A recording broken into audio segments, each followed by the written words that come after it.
کچھ روز پہلے آپ نے بتایا تھا کہ خوابوں میں جو بزرگ نظر آتے ہیں حقیقت میں وہی بزرگ نہیں ہوتے بلکہ ان کے پیچھے شیطانی جن ہوتے ہیں۔ نہیں، یہ اس طرح نہیں کہا میں نے اس طرح کہا ہے کہ ہو سکتا ہے کہ آپ کو شیطانی واردات بھی ہو جائے۔ بزرگ آتے ہیں لیکن ایسے واقعات بہت کم ہیں۔ اس کا ناجائز فائدہ اٹھاتے ہیں شیطان۔ آپ کو تو ابھی تمیز نہیں ہے نا، آپ کو ابھی پہچان نہیں ہے کہ باطن میں کیسے پہچان کریں گے۔ شکل صورت جو ہے وہ 19-20 کا فرق کر کے آ جائے، آپ کو تو یہی لگے گا کہ سامنے میرا مرشدی کھڑا ہوا یا بزرگ کھڑے ہوئے۔ تو ایسا نہیں ہے کہ خوابوں میں بزرگ نہیں آتے ہیں، لیکن اگر شیطان آ جائے تو پھر کیا کسوٹی ہے آپ کے پاس، ہے نا بھائی؟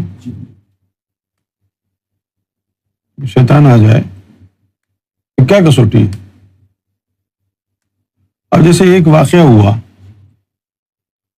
میرے ساتھ، یہ واقعہ یہاں کا نہیں ہے، اس دنیا کا واقعہ کیا ہے کہ ریاض الجنہ جانا ہوا۔ ریاض الجنہ جانا ہوا اور جب میں وہاں چل رہا تھا تو کوئی پیچھے سے آ کے میری کمر پہ بیٹھ گیا۔ جیسے وہ پیچھے بچے کو بٹھاتے ہیں نا، تو پیچھے سے ہاتھ ڈال کے وہ میری کمر پر بیٹھ گیا یوں۔ تو میں چلتا رہا، محسوسات بے روحانی، ظاہر ہے وہاں شیطان کا تو کوئی عمل دخل ہے نہیں، اور وہاں تو شیطان ہے نہیں نا۔ اب جو پیچھے سے مجھے آواز آئی کہ پہچانو میں کون ہوں، تو میں نے کہا کہ کوئی بھی ہے، سرکار نہیں ہے، کوئی بھی ہے، سرکار نہیں ہے۔ تو انہوں نے کہا کہ اس بات کی کیا دلیل ہے کہ سرکار نہیں ہے؟ میں نے کہا کہ اس بات کی دلیل میں ہوں،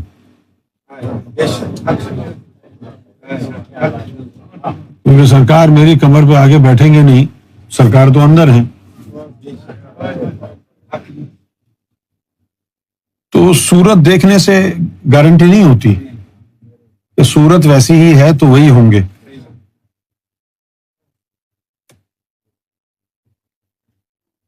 جس طرح تم لوگوں کے یہاں پر پہچان کا جو ذریعہ ہے وہ آنکھوں سے دیکھنا ہے، لیکن روحانیت میں نہیں ہے۔ روحانیت میں کیا ہے؟ کانوں کا سنا اور آنکھوں کا دیکھا بھی دھوکہ ہو سکتا ہے۔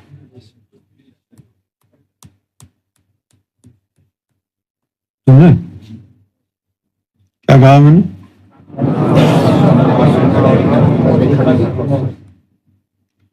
جو اللہ کی آواز آتی ہے، دیکھو ایک تو ہوتا ہے الہام، لیکن الہام کی جو ہے دو صورتیں ہیں، مین جو کیٹیگری ہے الہام کی وہ دو ہیں۔ ایک تو یہ ہے کہ وہ سینے کے لطائف کے اوپر تحریر آئے، سینے کے لطائف کے اوپر تحریر آئے، کوئی جملہ ہو جو سینے کے لطائف سے گزرتا ہوا آپ کی زبان سے نکل جائے آپ ہی کی آواز میں، ایک تو یہ ہے۔ اور دوسری جو صورت ہے الہام کی وہ ہے آواز۔ اگر کسی کا سینہ منور نہیں ہے لیکن اللہ نے اس کو پیغام دینے کے لیے چن لیا ہے تو پھر ایسے شخصیت کے اوپر الہام آواز کی صورت میں ہوگا جو اس کے کانوں میں سنائی دے گا۔ سینے کا تو نظام نہیں چل رہا نا، تو پھر الہام کیسے ہوگا؟ وہ دوسرا طریقہ الہام کا آواز ہے۔ سمجھ گئے؟ اچھا، اب اگر وہ آواز اللہ کی طرف سے ہے یا اللہ والوں کی طرف سے ہے تو دائیں کان میں آئے گی. کہاں آئے گی؟ اور اگر شیطان کی طرف سے ہے تو بائیں کان میں آئے گی. یہ بڑا خطرناک معاملہ ہے. ہو بہو حضور کی آواز آ رہی ہے لیکن بائیں کان میں آ رہی ہے، اور آدمی جو ہے اتنا زیادہ کنوینس ہو جاتا ہے کہ نہیں، یہ حضور کی ہی آواز ہے، بلا وجہ پخ لگا دیا ہے کہ بائیں کان میں آئے تو شیطان ہے. اتنا زیادہ کنوینس ہوتا ہے، اتنی یعنی مشابہ ہوتی آواز. لیکن وہ بائیں کان میں اگر آواز آ رہی ہے تو وہ شیطان کی طرف سے ہے. لیکن عام آدمی کو تو پتہ نہیں چلتا ہے دائیں اور بائیں کان میں آواز کیسے آتی ہے. جب اس راستے سے گزرے گا، دھوکے ہوں گے، ٹھوکر لگے گی تو ٹھاکر بنے گا نا. اسی طرح بزرگ ہیں، آتے ہیں بزرگ، اس میں کوئی شک نہیں ہے کہ بزرگ آتے ہیں، لیکن بزرگوں کی جگہ کوئی دوسرا بزرگ آ جائے، اس کا آپ کے پاس کیا کسوٹی ہے پہچاننے کی؟ تو ہرگز اس کا یہ مطلب نہیں ہے کہ خواب میں اگر کوئی آئے گا تو وہ شیطانی ہوگا. خواب میں لوگوں کو جو ہے اللہ کے دیدار بھی ہوتے ہیں، خواب میں رسول اللہ کی زیارت ہوتی ہے، مرشد کی بھی زیارت ہوتی ہے. ایسا نہیں ہے کہ خواب میں جو کچھ بھی معاملہ ہوگا وہ ہر حال میں شیطانی ہی ہوگا، ایسا ہے نہیں. لیکن مسئلہ یہ ہے کہ سارے خواب صرف نبیوں کے سچے ہوتے ہیں، اور جو ولی ہیں ان کے 100 میں سے 40 خواب صحیح ہوتے ہیں اور 60 جو ہیں غلط ہوتے ہیں. لیکن ولیوں کے پاس اپنے خوابوں کی تحقیق کرنے کے لیے باطنی علم ہوتا ہے، کیونکہ ولایت جو ہے نبوت کا 40واں حصہ ہے. لہٰذا نبی کے 100% خواب سچے ہوتے ہیں اور ولی کے 100 میں سے 40 صحیح ہوتے ہیں. اور مومن کو خواب جو ہے وہ اکا دکا آ جاتا ہے. یہ نہیں ہے کہ روزانہ ہی خواب. اب جیسے نعیم بھائی کی وائف ہیں عائشہ جی، ان کو روزانہ خواب آتا ہے.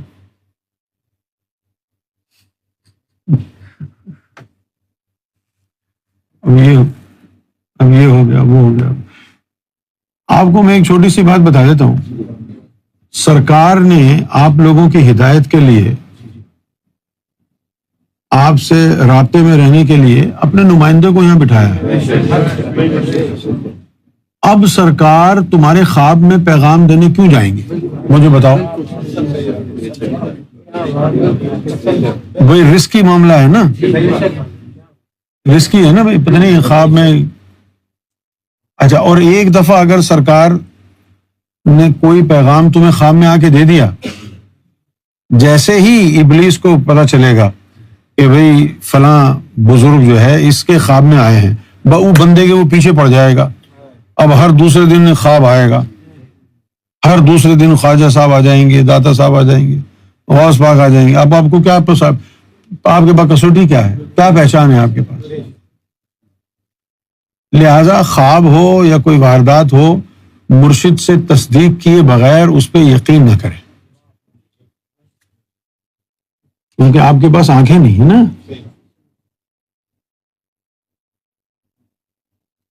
آتے ہیں بزرگ خواب میں، لیکن دھوکہ بھی بہت ہوتا ہے.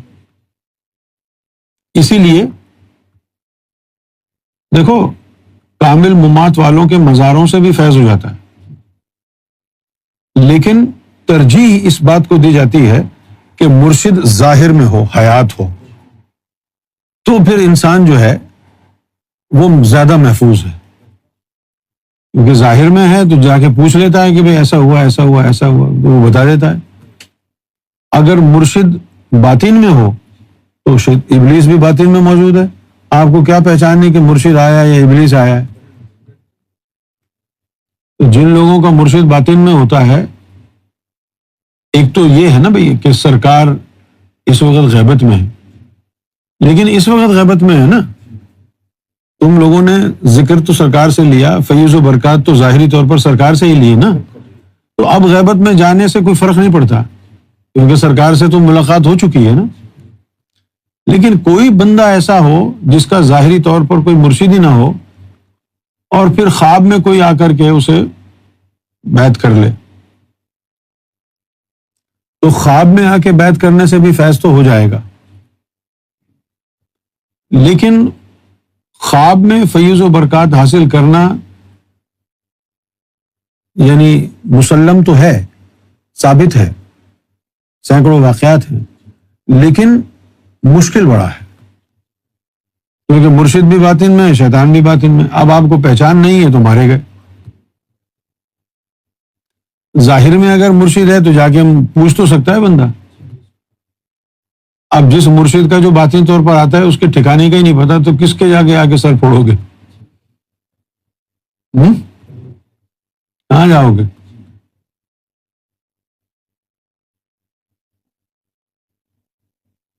اس طرح حضور صلی اللہ علیہ وسلم تو حیات ہیں، اس کے باوجود آپ کو کبھی خیال آیا کہ حضور تو زندہ ہیں، چلو مدینے جا کے ملاقات کریں؟ تو یہ تمہارا جو ایمان اور یقین ہے حیات النبی پر، یہ رسمی ہے، حقیقی نہیں ہے۔ اگر یہ تمہارا ایمان حقیقی ہوتا تو پھر تمہارے دل میں ضرور خواہش پیدا ہوتی کہ مدینہ شریف جائیں، رسول اللہ صلی اللہ علیہ وسلم کے درشن ہو جائیں گے۔ اب جیسے ایک حدیث ہے، جوں کا تو حدیث کے الفاظوں کو لوگوں نے سمجھ لیا اور اس کا اشارہ نہیں سمجھ پائے۔ حدیث کیا ہے کہ جس نے میری قبر کی زیارت کی تو گویا اس نے مجھے حالت زندگی میں ملاقات کی۔ یہ حضور کی عظمت کی بات ہو رہی ہے کہ جیسے تم ظاہر میں مجھ سے ملتے تھے پہلے، تو میرے روزے پر بھی آ جاؤ تو بھی اس طرح کی ملاقات میری تم سے ہو سکتی ہے اگر تمہارا باطن اس قابل ہو جائے تو۔ اور لوگوں نے، مسلمانوں نے اس کا کیا بنا لیا کہ بھئی جیسے ظاہر میں ملاقات ہوتی تو قبر مبارک پر جا کے فاتحہ پڑھاؤ تو اس کا یہی مطلب ہے کہ ویسی ہی ملاقات ہو گئی۔ وہ ہوئی کہاں ہے؟ حضور نے تو پتہ دیا تھا کہ اب بھی تمہاری ویسی ہی ملاقات ہو سکتی ہے اگر وہ علم سیکھ لو تو، وہ علم سیکھ لو تو۔ باقی پھر ان کی مرضی ہے،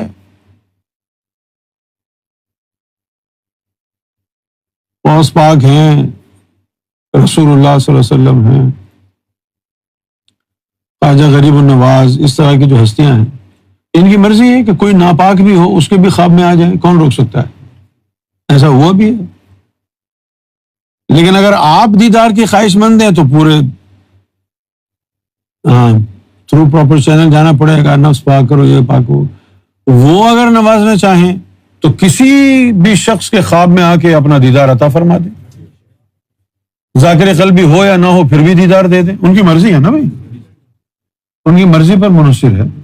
چاہیں اگر وہ چاہیں تو کسی گناہ گار جس کا نفس جو ہے وہ ناپاک ہو اس کے بھی خواب میں دیدار دے سکتے ہیں،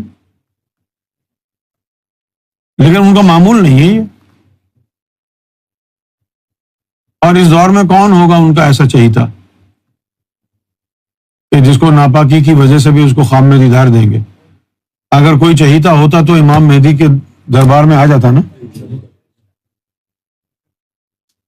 جس کو امام مہدی سرکار گوھر شاہی سے الفت نہیں ہوئی، دلچسپی نہیں ہوئی، اس کا حضور سے تعلق کیسے ہو سکتا ہے؟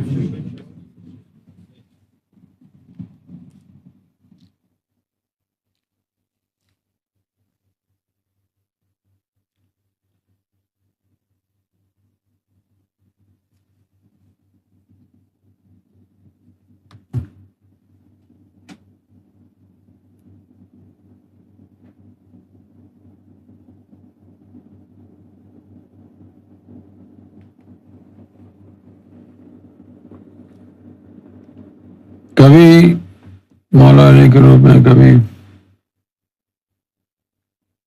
میرا سوال یہ ہے کہ اس کی پہچان کیا ہے؟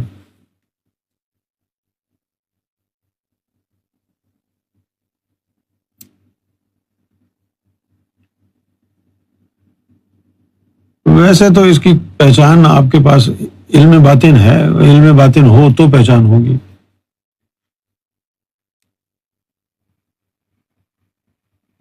ورنہ پھر ایک عمومی پہچان ہے. اب وہ عمومی پہچان سے یہ تو پتہ چل سکتا ہے کہ سامنے جو کوئی ہستی آئی ہے کوئی اللہ والا ہے. کون ہے مومن کو یہ نہیں پتہ چلتا. لیکن جو خاص خواص ہیں ان کو پتہ چل جاتا ہے.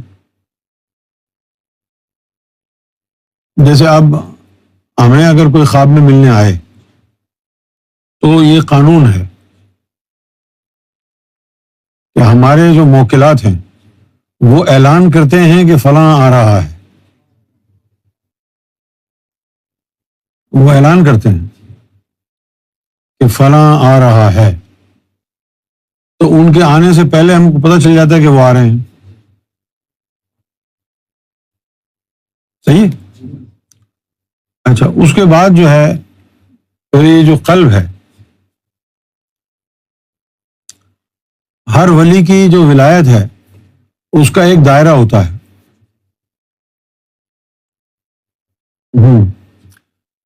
اس کا ایک دائرہ ہوتا ہے.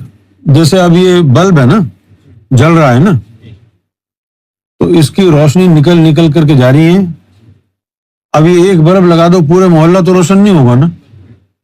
تھوڑی دور جا کے پھر وہ روشنی ختم ہو جائے گی، اس کے آگے ٹریول نہیں کرے گی، وہیں تک گھومتے رہیں گے. تو یہ اس کا دائرہ ہو گیا. جیسے آپ یہاں پر موم بتی لگا دیں گے تو ایک دائرہ سا بن جائے گا روشنی کا.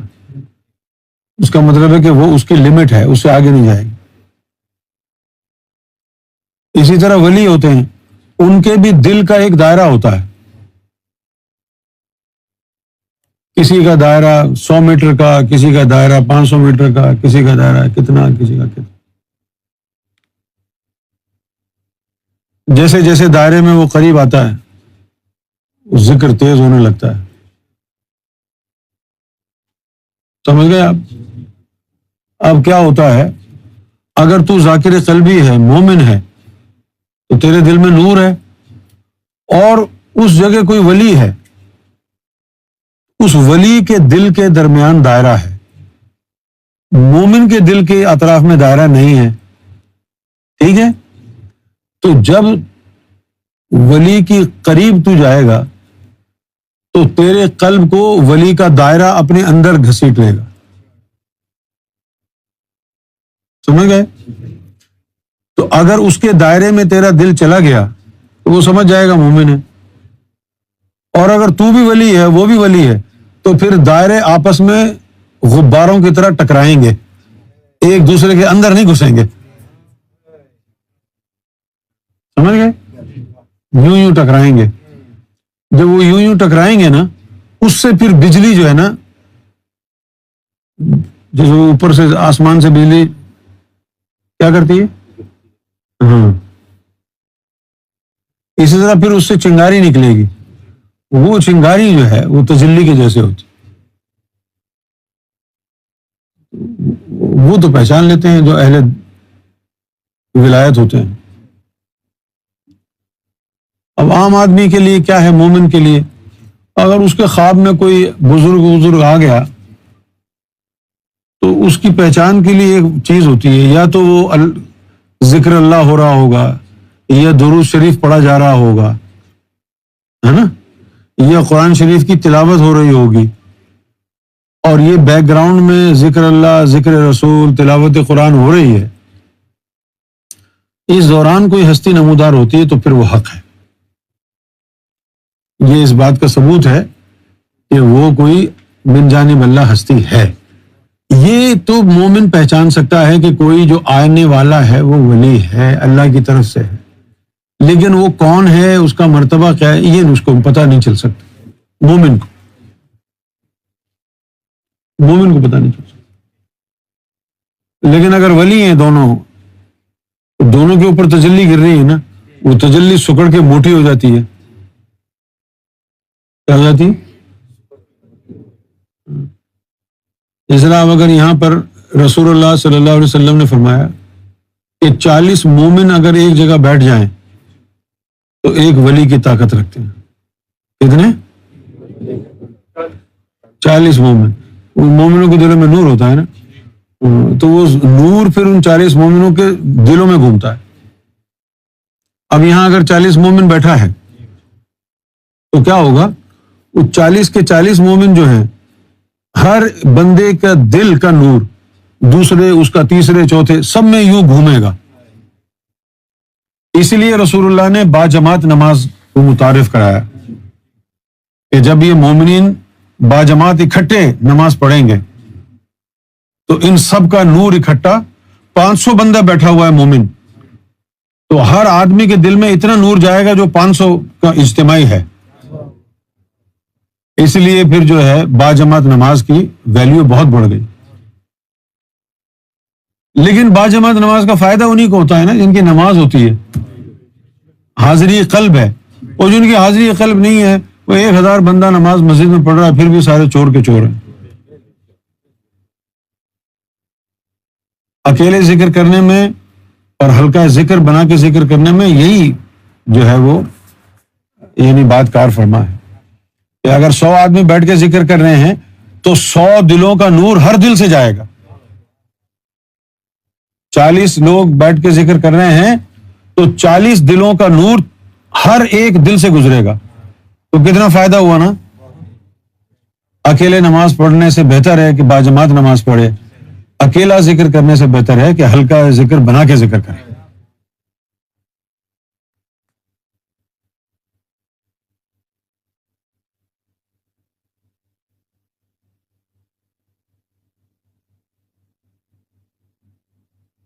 اب جیسے تم لوگوں کو سرکار سے جس چیز کا تعلق جڑ گیا